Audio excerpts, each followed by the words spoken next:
Hey everyone, hope you're doing well. Right, so I saw on Facebook today on the Stray Cats page that it's been 36 years since they released Rant and Rave. So I guess it got me thinking a little bit about, the tracks on the album and all the things that I've learned from it. And, one thing I want to look at now, which is a kind of fundamental thing, but really the backbone to, so much of Brian's playing, so many Stray Cats songs, so many rock and roll, rockabilly classics. So we'll start off with a kind of just like a bare bones skeleton version, which we can kind of flesh out from there. So, so something we've all heard a million times. So that's just open low E, 4th fret low E, then 2nd fret, 4th fret, 2nd fret on the A, then 4th fret on the low E, and then 2nd fret on the A. Right, that can just be repeated, until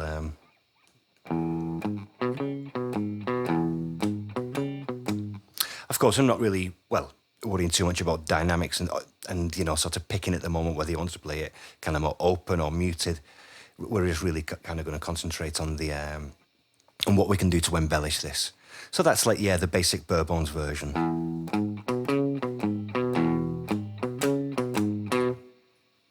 So I guess the first immediate thing we could do is just slide up to that 4th fret note on the low E from the 2nd fret. Or even the 3rd, we'll sort of look at both of these. You could use your 3rd finger or 2nd finger, just, the idea is that the whole thing still wants to kind of have a roll-in feel.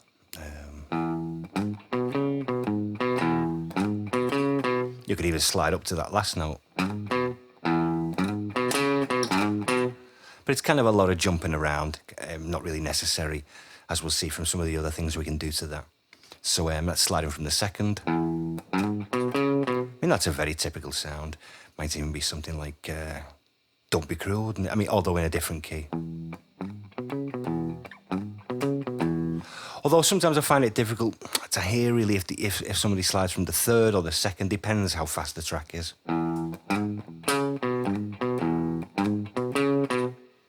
I often like going from the 3rd, simply because this kind of pattern's like a major pentatonic pattern. So using this 3rd fret to the 4th is more from the blues scale, so it just always helps to add, when I think of major pentatonic, I don't want to label things, but, we could just say the kind of country side of things, minor pentatonic blues scale, the blues.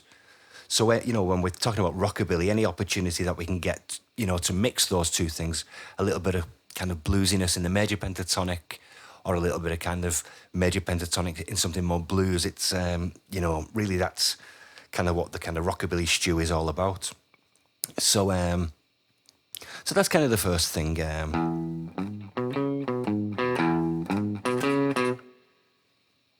Now, the first little kind of thing we can do is after this low E, we're going to play the 2nd fret of the A string before we play the note on the 4th fret of the low E. We're going to go.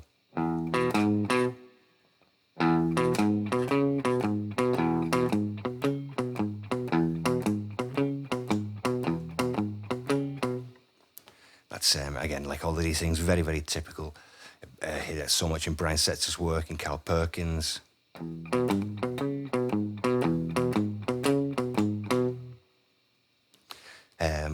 So then, one of the things I got from watching Brian play, and also this is a lot of the, I'm thinking of Look at That Cadillac for these kind of riffs here. So that 4th fret note on the 6th string, we're going to do like a hammer from the 3rd fret to the 4th. So we're going to play the open low E, 2nd fret on the 5th string, then this hammer from the 3rd to the 4th fret on the low E, and then the 2nd fret on the 5th string again. And then like before, 4th fret, 2nd fret on the A. Now this time, to sort of finish the phrase, rather than do the hammer on, Brian will often bend the 3rd fret on the low E, kind of almost get into the pitch of the 4th fret, and then the 2nd fret on the 5th string.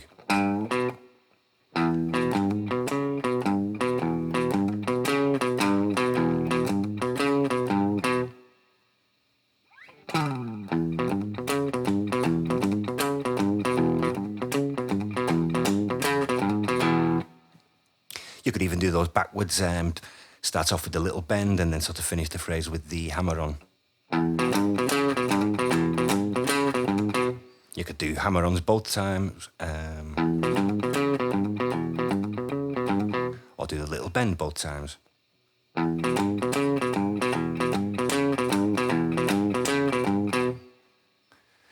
What's nice is to, that's what I like about often Brian's version, is that he'll do just both, so you're just, these things are going by so fast, but they do make a difference, the fact that you're not just repeating something. And it has a completely different feel, I think it's got this kind of lazy kind of feel when you do the bend at the end.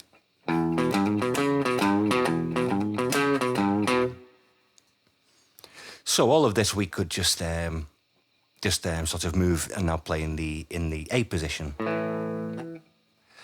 But one thing I've noticed, or I find, when I'm changing to the A, is that rather than this, so let's see. So normally the last note of the phrase is on the, if I'm playing in E, on the second fret of the fifth string. But if I play that before I move to A, I find that it's a little bit of an awkward to take my finger off to get that open A and put myself in a good position. So that'd be something like...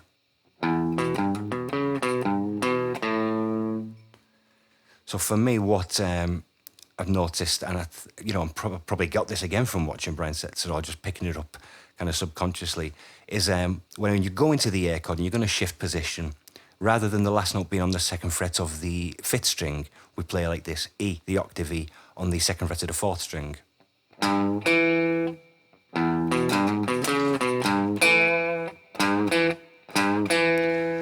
Now that's good because that puts us in position, which gives us the open A already open, and our first finger's already in position to sort of do this riff now in the key of A.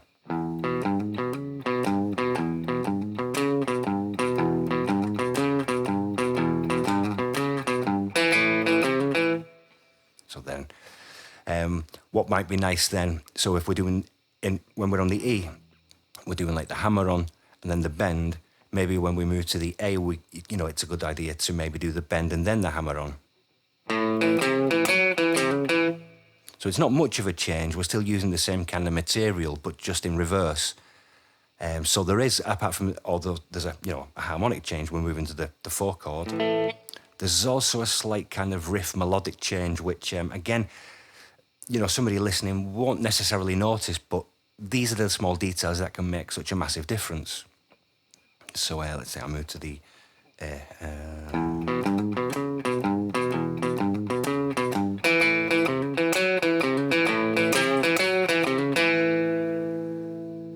Now, whether you do the hammer-ons or the bend, now that should really, because we just want this low E to move back to the 1 chord. I guess we're in a decent enough position to not really have to modify what we're playing really, like we did with the E chord to move to the A, just to make like a smoother transition. So if I'm on the A,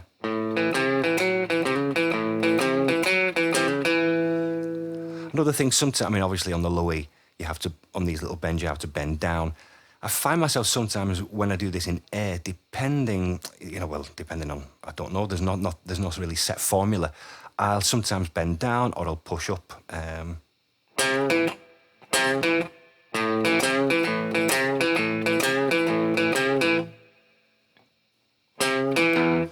guess if I'm moving back to the E, something feels a little more comfortable if I do the bend with like pushing up rather than pulling down, to put myself more comfortably back into the E chord. It's just tiny little things like this, but just working on them that transform the way we kind of play and move to different chords. So I'll just play like E, like a set of this riff over E, then A and back to E.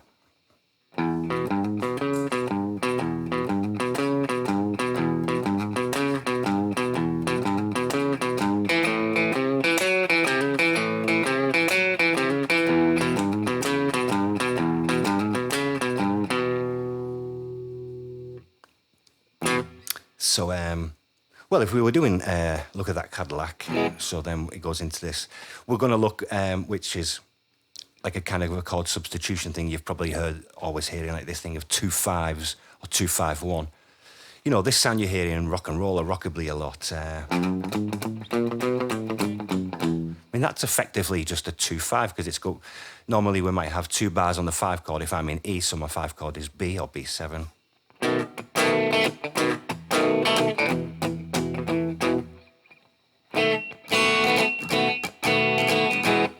You know, sometimes we might have just 1 bar on the 5 chord, then we move to the 4 and then to the 1.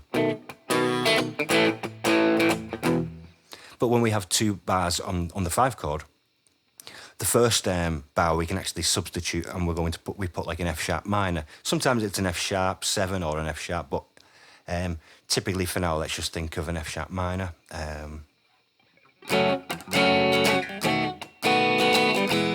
So that's when you're hearing this sound. That's what it is.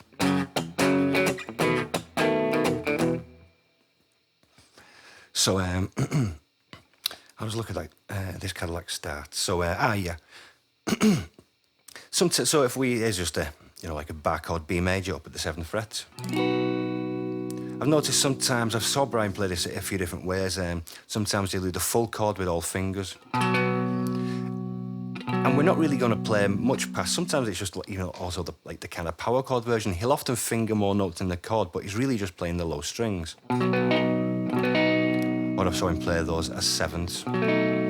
So if we start at the 7th fret and we're going to so I'm just starting at the 7th, moving back to the 6th, and then building our way up to the 12th fret, which is like an E.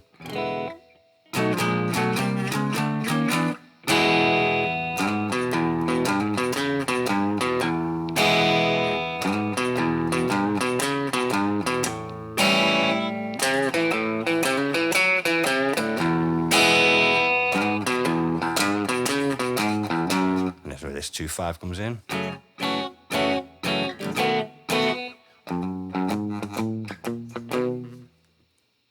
So if we play these kinds of like a single notes, we're just in fact, if I was coming from the E, then so let's think.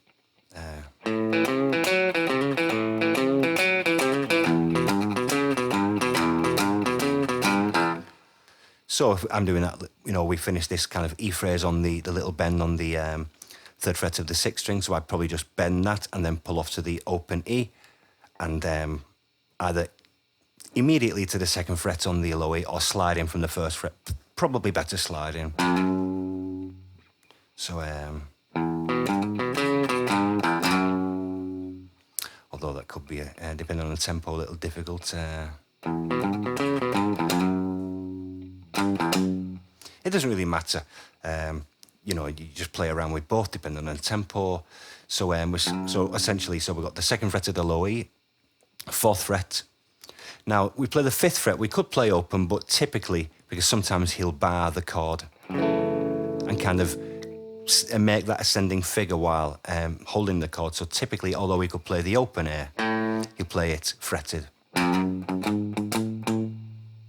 So doing twice on the 2nd fret, the low E, twice on the 4th fret, and then twice on the 5th fret. Now we're going from the 1st fret to the 2nd fret on the A string.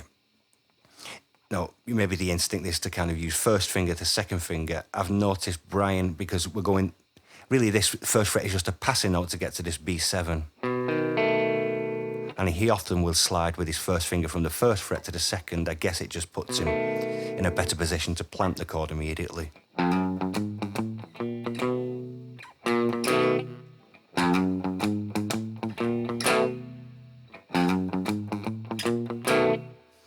Experiment with both. And then we get to this little B7, just a 3-string version, 2nd fret on the 5th string, 1st fret on the 4th string, and 3rd fret on the 2nd fret on the 3rd string.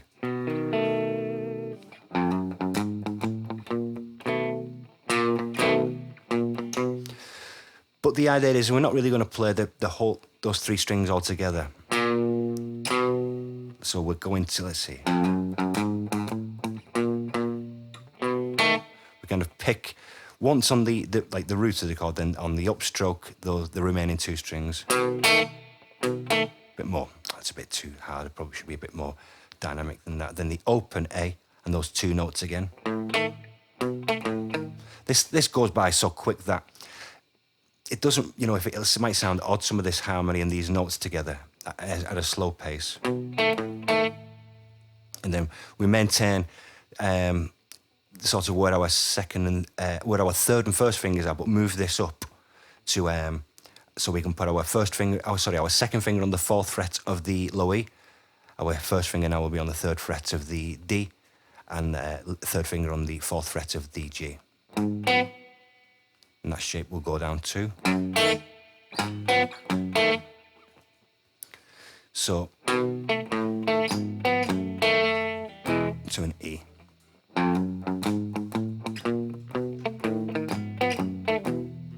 And it's those little upstrokes really as they're passing by so quick in context with, the drums and bass.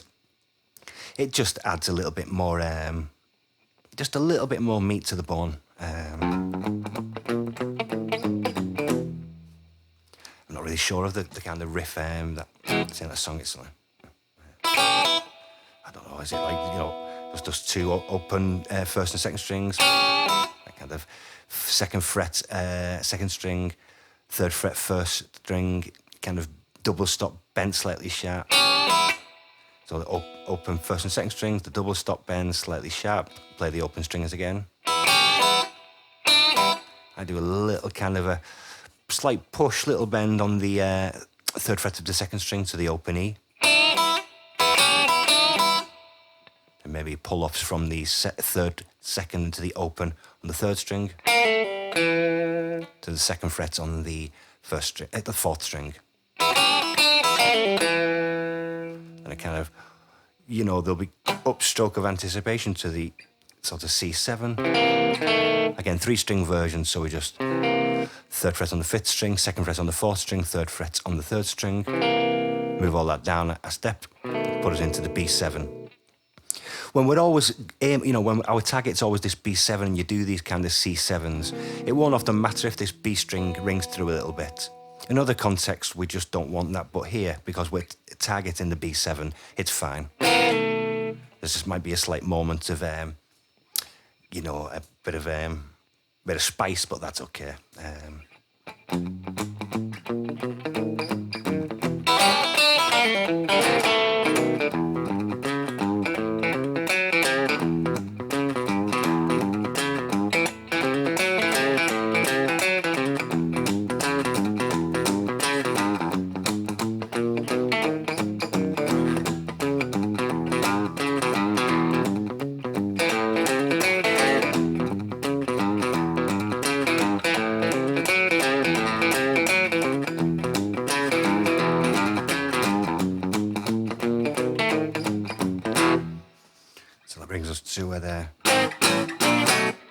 Again, these could be full bar chords, only probably the first four strings anyway, or sevenths, and so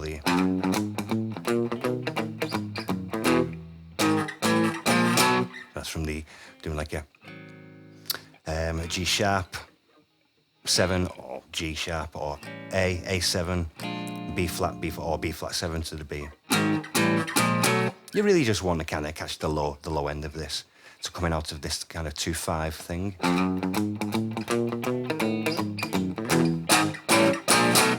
Then we do like the intro. And live, yeah, it'll often sort of hit just the regular chords, maybe an E or an E7.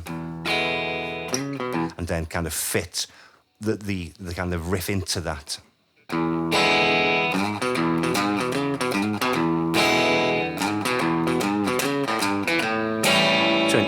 A7.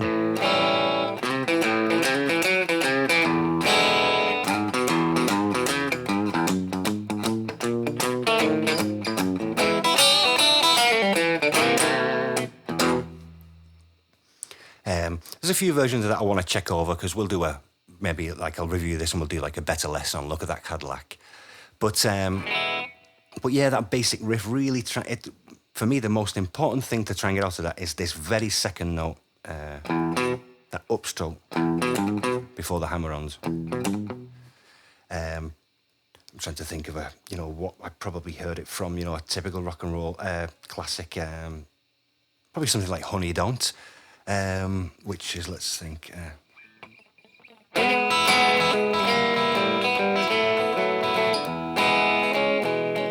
So yeah. Apologies to Cal Perkins and for destroying that intro. But I'm just trying to think how it goes in my head.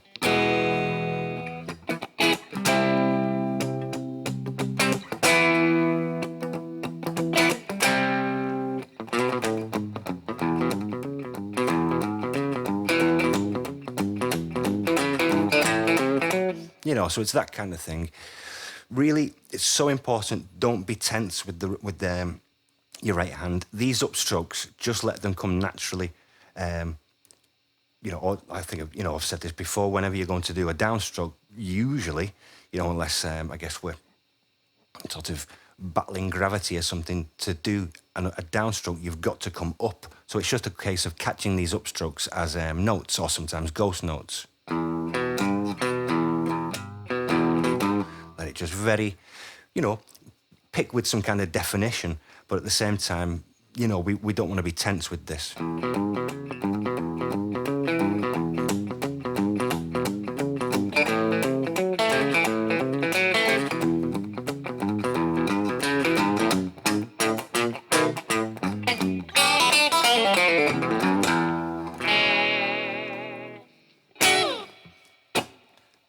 Right, so, check that out, and I hope it helps, and, see you next time. Cheers.